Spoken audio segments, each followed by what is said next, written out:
بسم اللہ الرحمن الرحیم۔ اللہ کے نام سے شروع جو بڑا مہربان اور نہایت رحم کرنے والا ہے۔ ناظرین محترم، آج ہم اس ویڈیو میں نبی پاک صلی اللہ علیہ وآلہ وسلم کے ساتھ قریش کی دشمنی کا ذکر کریں گے کہ کس طرح قریش نے نبی پاک صلی اللہ علیہ وآلہ وسلم کو قتل کرنے کا منصوبہ بنایا، لیکن اللہ تعالیٰ نے آپ صلی اللہ علیہ وآلہ وسلم کی دشمنوں سے حفاظت فرمائی۔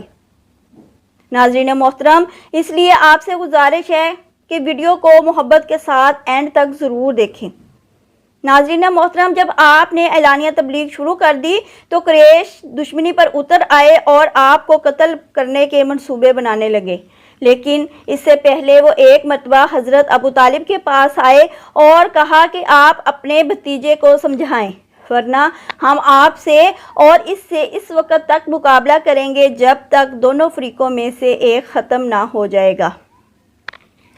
قریش تو یہ کہہ کر چلے گئے، ابو طالب پریشان ہو گئے، وہ اپنی قوم کے غصے سے اچھی طرح واقف تھے۔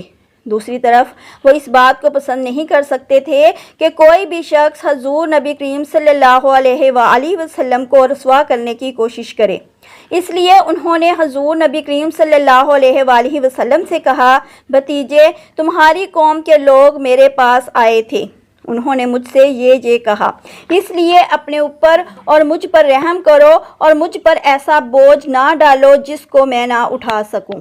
ابو طالب کی اس گفتگو سے نبی پاک صلی اللہ علیہ وآلہ وسلم نے خیال کیا کہ اب چچا ان کا ساتھ چھوڑ رہے ہیں، وہ بھی اب آپ کی مدد نہیں کرنا چاہتے، آپ کی حفاظت سے ہاتھ اٹھا رہے ہیں۔ اس لیے آپ صلی اللہ علیہ وآلہ وسلم نے فرمایا، چچا جان، اللہ کی قسم، اگر یہ لوگ میرے دائیں ہاتھ پر سورج اور بائیں ہاتھ پر چاند رکھ دیں اور یہ کہیں کہ میں اس کام کو چھوڑ دوں تو بھی میں ہرگز اسے نہیں چھوڑوں گا، یہاں تک کہ خود اللہ تعالیٰ اس کو ظاہر فرما دیں۔ یہ کہتے ہوئے آپ کی آواز باہر آئی، آپ کی آنکھوں میں آنسو آ گئے، پھر آپ اٹھ کر جانے لگے، لیکن اسی وقت ابو طالب نے آپ کو پکارا، بھتیجے ادھر آؤ۔ آپ ان کی طرف مڑے تو انہوں نے کہا، جاؤ بھتیجے، جو دل چاہے کہو، اللہ کی قسم میں تمہیں کسی حال میں نہیں چھوڑوں گا۔ جب قریش کو اندازہ ہو گیا کہ ابو طالب آپ کا ساتھ چھوڑنے پر تیار نہیں تو وہ عمارہ بن ولید کو ساتھ لے کر ابو طالب کے پاس آئے اور بولے، ابو طالب، یہ عمارہ بن ولید ہے، قریش کا سب سے زیادہ بہادر، طاقتور اور سب سے زیادہ حسین نوجوان ہے، تم اسے لے کر اپنا بیٹا بنا لو اور اس کے بدلے میں اپنے بھتیجے کو ہمارے حوالے کر دو، اس لیے کہ وہ تمہارے اور تمہارے باپ دادا کے دین کے خلاف جا رہا ہے، اس نے تمہاری قوم میں پھوٹ ڈال دی ہے اور ان کی عقلیں خراب کر دی ہیں، تم اسے ہمارے حوالے کر دو تاکہ ہم اسے قتل کر دیں، انسان کے بدلے میں ہم تمہیں انسان دے رہے ہیں۔ قریش کی یہ بےہودہ تجویز سن کر ابو طالب نے کہا، اللہ کی قسم، یہ ہرگز نہیں ہو سکتا، کیا تم یہ سمجھتے ہو کہ کوئی اونٹنی اپنے بچے کو چھوڑ کر کسی دوسرے بچے کی آرزو مند ہو؟ ان کا جواب سن کر معتم بن عدی نے کہا، ابو طالب، تمہاری قوم نے تمہارے ساتھ انصاف کا معاملہ کیا ہے اور جو بات تمہیں ناپسند ہے اس سے چھٹکارے کے لیے کوشش کی ہے، اب میں نہیں سمجھتا کہ اس کے بعد تم ان کی کوئی اور پیشکش قبول کرو گے۔ جواب میں ابو طالب بولے، اللہ کی قسم، انہوں نے میرے ساتھ انصاف نہیں کیا بلکہ تم سب نے مل کر مجھے رسوا کرنے کی اور میرے خلاف گٹھ جوڑ کرنے کے لیے یہ سب کچھ کیا ہے، اس لیے اب جو تمہارے دل میں آئے کر لو۔ بعد میں یہ شخص یعنی عمارہ بن ولید حبشہ میں کفر کی حالت میں مرا، اس پر جادو کر دیا گیا، اس کے بعد یہ وحشت زدہ ہو کر جنگلوں اور گھاٹیوں میں مارا پھرا کرتا تھا۔ اس طرح دوسرا شخص معتب بن عدی بھی کفر کی حالت میں مرا۔ غرض جب ابو طالب نے قریش کی یہ پیشکش بھی ٹھکرا دی تو معاملہ حد درجے سنگین ہو گیا۔ دوسری طرف ابو طالب نے قریش کے خطرناک ارادوں کو بھانپ لیا، انہوں نے بنی ہاشم اور بنی عبد المطلب کو بلایا، ان سے درخواست کی کہ سب مل کر آپ صلی اللہ علیہ وآلہ وسلم کی حفاظت کریں، آپ کا بچاؤ کریں۔ ان کی بات سن کر سوائے ابو لہب کے سب تیار ہو گئے، ابو لہب نے ان کا ساتھ نہ دیا، یہ بدبخت سختی کرنے اور آپ کے خلاف آواز اٹھانے سے باز نہ آیا۔ اس طرح جو لوگ آپ پر ایمان لے آئے تھے ان کی مخالفت میں بھی ابو لہب ہی سب سے زیادہ پیش تھا۔ آپ کو اور آپ کے ساتھیوں کو تکلیف پہنچانے میں بھی یہ قریش سے بڑھ چڑھ کر تھا۔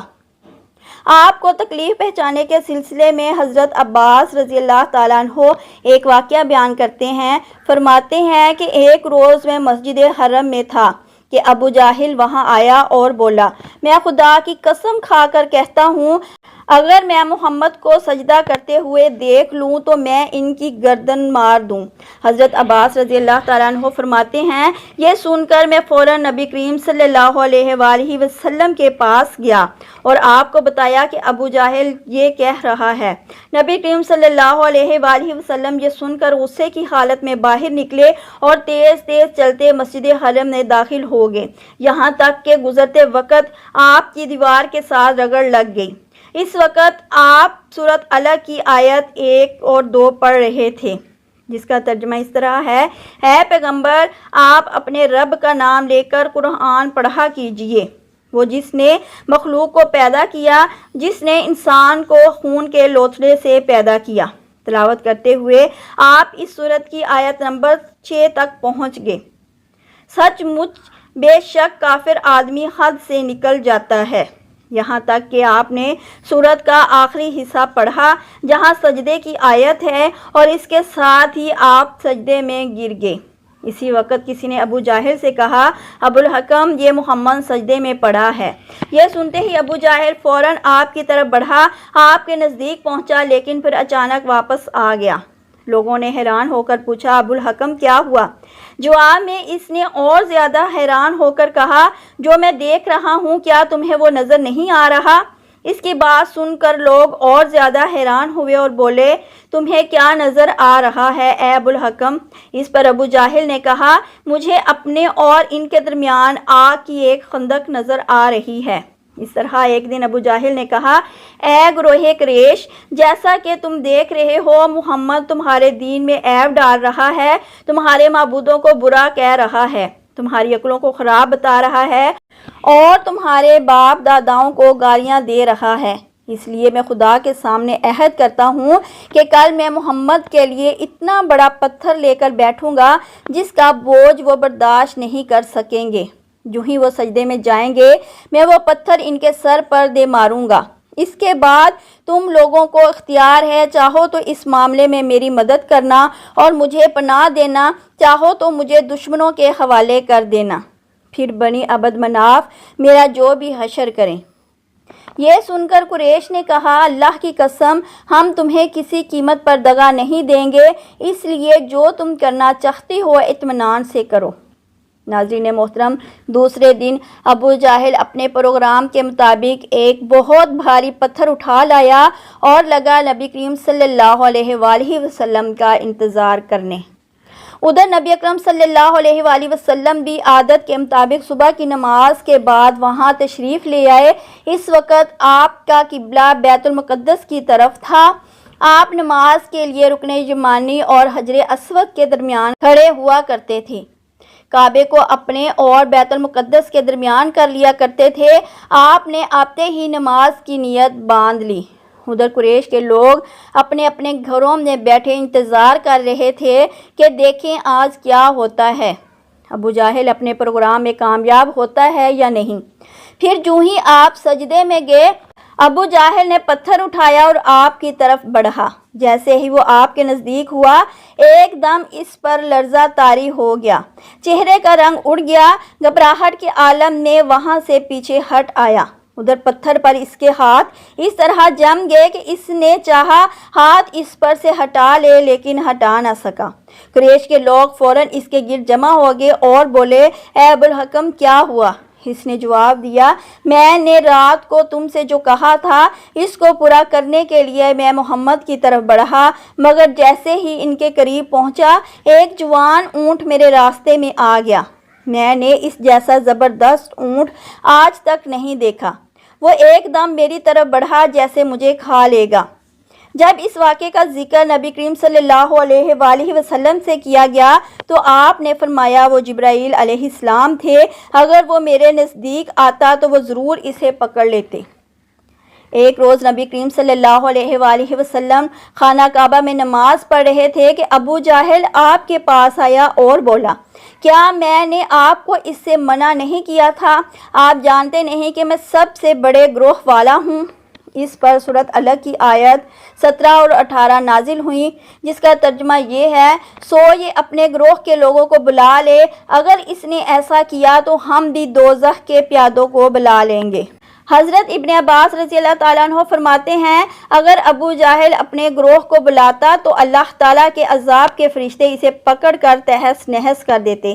ایک روز ابو جہل حضور کریم صلی اللہ علیہ وآلہ وسلم کے سامنے آیا اور آپ سے مخاطب ہوا، آپ کو معلوم ہے میں بطحہ والوں کا محافظ ہوں اور میں یہاں ایک شریف ترین شخص ہوں۔ اس وقت اللہ تعالیٰ نے سورۃ دخان کی آیت نمبر 49 نازل فرمائی، چک تو بڑا معظم مکرم ہے۔ آیت کا یہ جملہ دوزخ کے فرشتے ابو جہل کو ڈالتے وقت پھٹکارتے ہوئے کہیں گے۔ ابو لہب بھی حضور اکرم صلی اللہ علیہ وآلہ وسلم کی اظہار ثانی میں آگے تھا، نبی کریم صلی اللہ علیہ وآلہ وسلم کی تبلیغ میں رکاوٹیں ڈالتا تھا، آپ صلی اللہ علیہ وآلہ وسلم کو برا بھلا کہتا تھا۔ اس کی بیوی ام جمیل بھی اس کے ساتھ شامل تھی، وہ جنگل سے کانٹے دار لکڑیاں کاٹ کر لاتی اور نبی کریم صلی اللہ علیہ وآلہ وسلم کے راستے میں بچھاتی۔ اس پر اللہ تعالیٰ نے سورۃ لہب نازل فرمائی، اس میں ابو لہب کے ساتھ اس کی بیوی کو بھی عذاب کی خبر دے دی گی۔ وہ غصے میں آب گولا ہوگی، پتھر ہاتھ میں لیا آپ صلی اللہ علیہ وآلہ وسلم کی طرف بڑھی۔ اس وقت آپ صلی اللہ علیہ وآلہ وسلم کے ساتھ ابو بکر صدیق رضی اللہ تعالیٰ عنہ تھے۔ انہوں نے ابو لہب کی بیوی کو آتے دیکھا تو فرمایا، اللہ کے رسول، یہ عورت بہت زبان دراز ہے، اگر آپ یہاں ٹھہرے تو اس کی بد زبانی سے آپ کو تکلیف پہنچے گی۔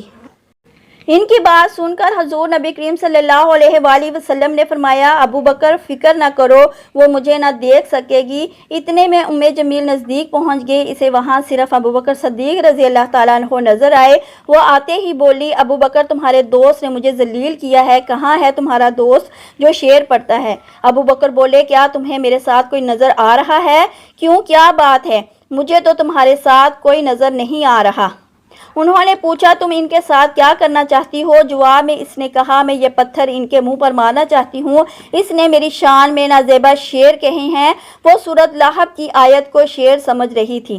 اس پر انہوں نے کہا، نہیں، اللہ کی قسم وہ شعر نہیں ہے، وہ تو شعر کہنا چاہتے ہی نہیں، نہ انہوں نے تمہیں ذلیل کیا ہے۔ یہ سن کر وہ واپس لوٹ گئی۔ بعد میں ابو بکر صدیق رضی اللہ تعالیٰ عنہ نے آپ صلی اللہ علیہ وآلہ وسلم سے پوچھا، اے اللہ کے رسول، وہ آپ کو دیکھ کیوں نہیں سکی؟